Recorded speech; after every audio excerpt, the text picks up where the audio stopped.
Hi అండి, అందరికి నమస్కారం. సుమన్ టీవీ ప్రేక్షకులందరికీ కూడా నమస్కారం అండి.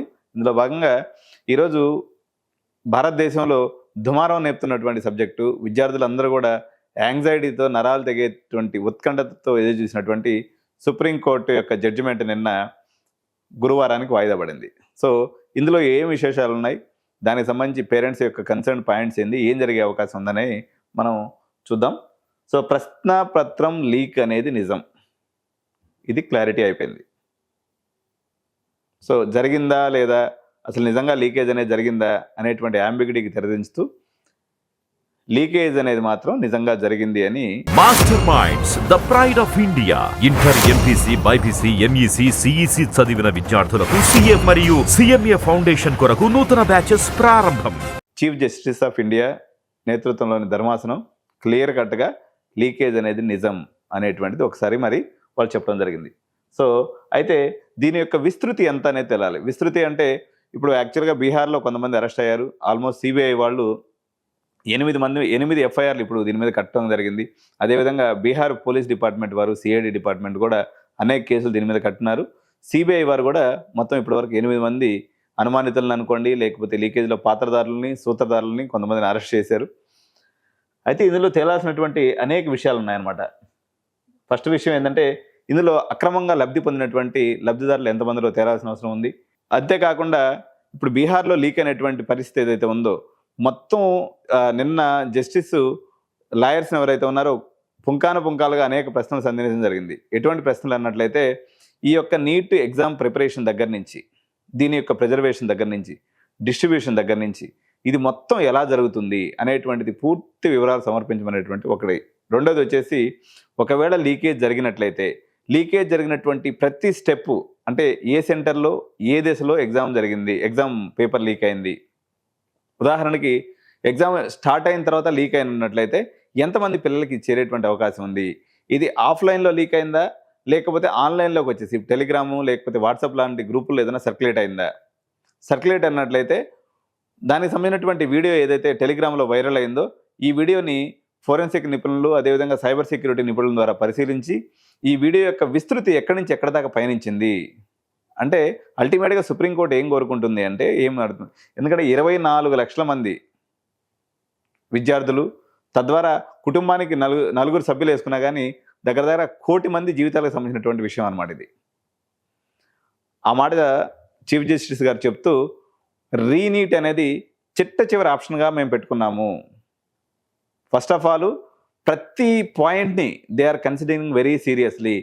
ఏ స్టెప్ దగ్గర ఎక్కడ ఎలా జరిగింది అంటే, ఒకవేళ ఒక పర్టికులర్ ఎగ్జామ్ రూమ్లో మాత్రమే జరిగిందా, లేకపోతే ఒక పర్టికులర్ సెంటర్ మొత్తం జరిగిందా, లేకపోతే ఒక రాష్ట్రంలోని కొన్ని సెంటర్స్లో జరిగిందా, ఇవన్నీ కూడా మాకు ప్రతి విషయము ఇంపార్టెంటే. ఎందుకంటే ఇది 1 కోటి మంది జీవితాల మీద ఎఫెక్ట్ అయ్యేటువంటి అంశం కాబట్టి మేము దీంట్లో ఉన్నటువంటి ప్రతి విషయాన్ని కూలంకుషంగా మీరు చెప్పండి అన్నప్పుడు ఎన్టీఏ వారు తెల్లమొహం వేశారు. వాస్తవానికి ఈ యొక్క క్వశ్చన్ పేపర్ సీక్రెసీ ఎలా నడుస్తుంది, ఎలా మెయింటైన్ చేస్తారనేటువంటి ప్రతి పాయింట్ని జస్టిస్ గారు అడిగేసరికి మా దగ్గర ఇప్పుడు సమాచారం లేదు, మాకు ఒక 2 రోజులు సమయం ఇచ్చినట్లయితే మేము ఈ సమాచారాన్ని మీ ముందు ఉంచుతాము అని ఎప్పుడైతే వాళ్ళు అడిగారో, తాత్కాలికంగా ఇది గురువారానికి వాయిదా పడింది. సో దీనికి సంబంధించి దాదాపు అన్ని న్యూస్ పేపర్స్లో కూడా ఈరోజు హైలైటెడ్గా మనకి రావడం జరిగింది.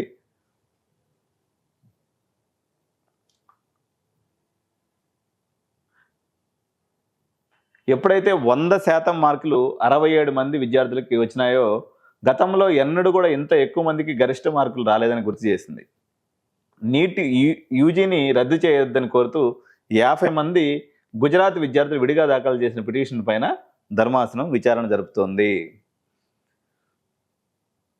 అయితే సంతోషకరమైన విషయం ఏంటంటే, ఇది విస్తృత ధర్మాసనం, చీఫ్ జస్టిస్తో కూడుకున్నటువంటి విస్తృత ధర్మాసనం. దీని మీద ఈచ్ అండ్ ఎవ్రీ పిన్ పాయింటెడ్గా దీని మీద దర్యాప్తు జరుగుతుంది. ఇటుపక్క సిబిఐ కూడా అనేక టీమ్స్గా విడిపోయేసి మొత్తం దేశవ్యాప్తంగా ఇది ఎక్కడెక్కడ లీకేజ్ జరిగినటువంటి అంశం సిబిఐ కూడా దర్యాప్తు జరుగుతుంది.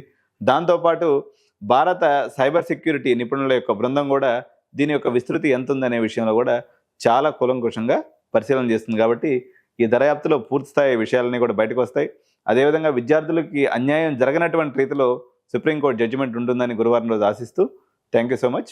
ఒకవేళ లీకేజ్ జరిగినట్లయితే లీకేజ్ జరిగినటువంటి ప్రతి స్టెప్పు, అంటే ఏ సెంటర్లో ఏ దశలో ఎగ్జామ్ జరిగింది, ఎగ్జామ్ పేపర్ లీక్ అయింది, ఉదాహరణకి ఎగ్జామ్ స్టార్ట్ అయిన తర్వాత లీక్ అయినట్లయితే ఎంతమంది పిల్లలకి చేరేటువంటి అవకాశం ఉంది, ఇది ఆఫ్లైన్లో లీక్ అయిందా లేకపోతే ఆన్లైన్లోకి వచ్చేసి టెలిగ్రాము లేకపోతే వాట్సాప్ లాంటి గ్రూపుల్లో ఏదైనా సర్క్యులేట్ అయిందా, సర్క్యులేట్ అన్నట్లయితే దానికి సంబంధించినటువంటి వీడియో ఏదైతే టెలిగ్రామ్లో వైరల్ అయిందో ఈ వీడియోని ఫోరెన్సిక్ నిపుణులు అదేవిధంగా సైబర్ సెక్యూరిటీ నిపుణుల ద్వారా పరిశీలించి ఈ వీడియో యొక్క విస్తృతి ఎక్కడి నుంచి ఎక్కడి దాకా పయనించింది అంటే అల్టిమేట్గా సుప్రీంకోర్టు ఏం కోరుకుంటుంది అంటే ఏం అడుగుతుంది, ఎందుకంటే 24 లక్షల మంది విద్యార్థులు, తద్వారా కుటుంబానికి నలుగురు సభ్యులు వేసుకున్నా కానీ దగ్గర 1 కోటి మంది జీవితాలకు సంబంధించినటువంటి విషయం అన్నమాట ఇది. ఆ మాట చీఫ్ జస్టిస్ గారు చెప్తూ రీనీట్ అనేది చిట్ట చివరి ఆప్షన్గా మేము పెట్టుకున్నాము. ఫస్ట్ ఆఫ్ ఆల్ ప్రతి పాయింట్ని they are considering very seriously. ఏ స్టెప్ దగ్గర ఎక్కడ ఎలా జరిగింది అంటే ఒకవేళ ఒక పర్టికులర్ ఎగ్జామ్ రూమ్లో మాత్రమే జరిగిందా, లేకపోతే ఒక పర్టికులర్ సెంటర్ మొత్తం జరిగిందా, లేకపోతే ఒక రాష్ట్రంలోని కొన్ని సెంటర్స్లో జరిగిందా, ఇవన్నీ కూడా మాకు ప్రతి విషయము ఇంపార్టెంటే. ఎందుకంటే ఇది 1 కోటి మంది జీవితాల మీద ఎఫెక్ట్ అయ్యేటువంటి అంశం కాబట్టి మేము దీంట్లో ఉన్నటువంటి ప్రతి విషయాన్ని కూలంకుషంగా మీరు చెప్పండి అన్నప్పుడు ఎన్టీఏ వారు తెల్లమొహం వేశారు. వాస్తవానికి ఈ యొక్క క్వశ్చన్ పేపర్ సీక్రెసీ ఎలా నడుస్తుంది, ఎలా మెయింటైన్ చేస్తారనేటువంటి ప్రతి పాయింట్ని జస్టిస్ గారు అడిగేసరికి మా దగ్గర ఇప్పుడు సమాచారం లేదు, మాకు ఒక 2 రోజులు సమయం ఇచ్చినట్లయితే మేము ఈ సమాచారాన్ని మీ ముందు ఉంచుతాము అని ఎప్పుడైతే వాళ్ళు అడిగారో తాత్కాలికంగా ఇది గురువారానికి వాయిదా పడింది. సో దీనికి సంబంధించి దాదాపు అన్ని న్యూస్ పేపర్స్లో కూడా ఈరోజు హైలైటెడ్గా మనకి రావడం జరిగింది.